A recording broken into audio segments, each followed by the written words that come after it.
Hi, everybody. We're going to do this a little bit. It's going to take a little bit less time today than Monday. I went through Monday again and realized that was a lot of time, both online and with other stuff. So we're going to kind of balance that out today with a little bit less stuff. But the way we're going to talk about counterterrorism today is we're going to kind of look at how the United States since 9/11, and when I say the United States, I really do mean the United States and the West on that. Since 9/11, how counterterrorism was approached. So, right after 9/11, the easiest answer to the questions of why are there terrorists, what are they doing, the focus was on the individuals. Why are those people doing this? And the answers tended to be those ones we talked about last week about they're crazy, they're religiously indoctrinated, and the big way that the United States fought back against terrorism, other than say the invasion of Afghanistan, Iraq, things like that, tended to be on the one hand support the moderate Islamic leaders, on the other hand kill them. You eliminate if they're crazy, you can't really rehabilitate crazy, so let's just get rid of them.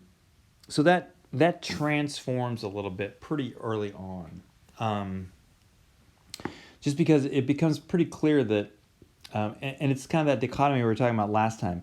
Even if the individuals are crazy, the organizations that are running these operations are not crazy, and so you can eliminate crazies all you want, but you're going to end up eliminating a lot of people, number one, and number two, you're going to create a lot of problems while you're doing that. So there was more studies, right? Terrorism was not a big thing of study in the West up till this point. But after 9/11, you can believe it became a big deal. So there's a lot of studies that start coming out, and by 2003 even, there's a bit of a transformation in how the United States and Europe look at counterterrorism because they have a change in how they look at terrorism itself. So we're just going to look at one author here that's indicative of that. It's a guy named Robert Pape that you guys kind of heard a little bit about. He wrote this book in 2003 called Dying to Win, which was about why do suicide terrorists do what they do. His argument's going to be is this idea of compellence, which is an awful term, so just leave it alone for now. I'll tell you what it means here in a second. But so here's what the new thing is. The idea is, and again, we're just talking about suicide terrorism here. We can extend this out to terrorism as well. Suicide terrorism follows a strategic logic. Now, you know that this is fairly important. If we're talking about religious indoctrination and we're talking about crazy people, there's no logic there. So what Pape does and what the United States and others start to do is they start to take the focus off of the individual suicide bomber and put the focus more on the organization that's running the suicide bomber. If the organization wasn't running the suicide bomber, there'd be a lot less suicide bombers. That's the idea. So why is the organization doing this? Organizations recruit and direct suicide bombers, which makes suicide terrorism a rational act, meaning it will achieve that ideology, that goal that you're trying to get. Remember, terrorism itself is just a tool. It's not an end in of itself. So it's a rational act, but it's a rational act for organizations. It may not be rational, especially the way we think about this, for the individual who's doing the action, but it's very rational for the organization. Let's just talk about why. There's a couple things that it does, according to Pape. Number one, it sends credible signals. In other words, it demonstrates the credibility to do more attacks in the future. If my organization is able to send people out to blow themselves up, then everybody has to ask about my ability to be able to keep doing this. How am I able to convince people to do something so significant, such a huge sacrifice, such a huge cost? It sends a signal that that's probably not the last one you're going to see. So you can take us seriously. If we're constantly trying to survive our attacks, do I really have the loyalty of all the people? But when I have suicide bombers, it sends a very clear signal about the sort of real idea that I can do more. Second thing is, who's the audience of this? Like when I do, when a terrorist attack is done, who's the audience? This is going to be a really important question. So let me just lay this out here. A terrorist attack, right? You go out there and you kill, not you, a terrorist goes out there and kills, let's say, 8 people. Killing 8 people doesn't change anything. Even if they're 8 really important people, you haven't really changed anything. So what does a terrorist act try to do? It's a sort of a performance for some audience to make them think something and act in some way.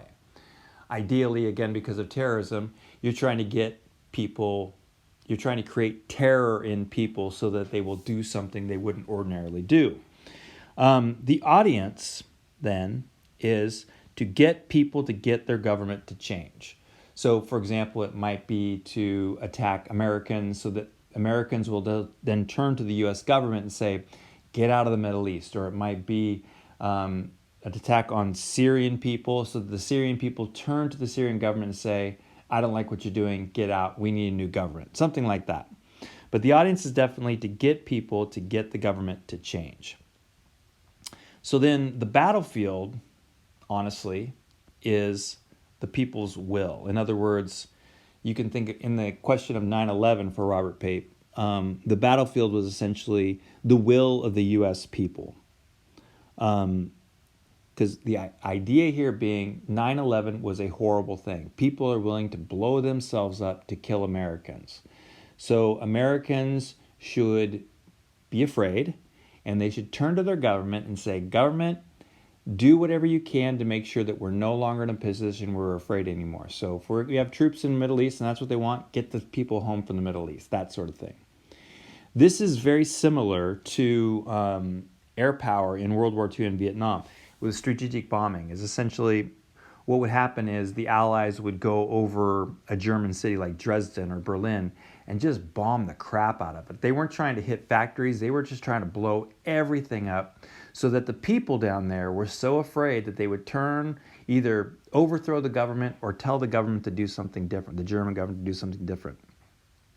And this is essentially was called strategic bombing. We don't really do this anymore. We at least we say you're not supposed to target civilians, but this was common in that. Another thing it's similar to is economic sanctions, where you don't like what Iraq is doing, so you put economic sanctions on Iraq. Saddam Hussein, whoever's in charge of Iraq, is going to be fine. They'll figure out how to get their hands on toilet paper and medicines and things like that. The average person, though, can't. And so as things get worse and worse because of economic sanctions, they will then turn on their government and get them to change. And that's the sort of idea there. It's very similar to those two things. So just to wrap up Pape here, Pape's findings are this, is that suicide terrorism is not irrational. It's rational, or at least it can be rational. It occurs as part of a larger campaign. We tend to focus, at least in the West, who aren't familiar with this kind of stuff and like to think everything is very normal until something abnormal happens and then we want to get back to normal as soon as possible. We tend to think about a suicide bombing or a terrorist bombing or terrorist act as, a news story for that day, and then it goes away. From the position of the terrorist organization, this is part of an ongoing campaign. It's one thing in that ongoing campaign. It is designed to coerce governments, especially democracies, because in a democracy, ideally, the leader or the government is more susceptible to what the people want, to give in to specific goals. So this is the idea here. This is compellence. What it means is you're doing the suicide attack to get the people to compel their government to do something else. That's what compellence means. I don't like it. It's a horrible word, but that's the one that comes up all the time. All right. One more element of this that's important. The reason why organizations keep going back to suicide terrorism and terrorism in general is pretty simple, because it works. We always talk about things like, after a terrorist attack, people say, we're resilient, we'll get on, go back doing the things that you're doing. But honestly, it does change a lot of things. Now we get on planes and we have to go through huge security. There's all sorts of new rules about things because of terrorism, blah, blah, blah. And this comes from this idea here that it increases because terrorists have learned that it works, comes from the Palestinian Intifada. The Palestinians who are resisting the state of Israel, early on, they did peaceful protests, sit-ins, things like that. And nobody paid attention to them. And then they turned to some terrorist activity. And all of a sudden, while people weren't that excited that they did that, now the international community was paying attention. And that actually led to things like the Camp David Accords and a possible two-state solution. And had they just sat there and done nothing, or not done nothing, but just done peaceful sit-ins, the argument goes they would not have been paid attention to. So it works because people pay attention to violence. And then adaptability would be added to this as well. Through trial and error, organizations find ways to make it work better. So better technology, using female bombers instead of male bombers, etc., things like that. So if this is true, if PAPE is true, and again, from about 2003 to at least 2006 or 7, this was the dominant sort of belief about terrorism. What's the best counterterrorism strategy? Let me give you a second to think about this. Look at this list right here. If this is why suicide terrorism is used, or terrorism is used, how do you counter this? So the best counter, or at least this is the argument that it goes from, the way you counter this is you reduce the terrorist's confidence that it works. If suicide terrorism is a tool to rationally achieve this goal, you have to convince the organization that it won't achieve the goal. It won't work. So, for example, and this is going to be, again, the U.S. position and NATO and all that, and the position goes like this. Al-Qaeda does 9/11. And the reason Al-Qaeda does 9/11 is because it wants the U.S. and the West out of the Middle East. So if the United States and NATO pull out of the Middle East, you actually give Al-Qaeda exactly what they want. And so, if you want to counter terrorism, suicide terrorism, you make the organizations believe that strategy doesn't work. So if they want you out of the Middle East, you stay in the Middle East.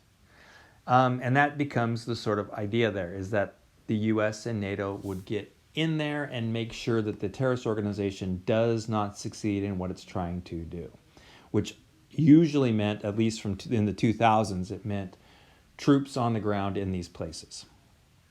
All right, so now you're going to read and hear about another person named Audrey Kurth Cronin, who's going to come along with a very different sort of version of counterterrorism.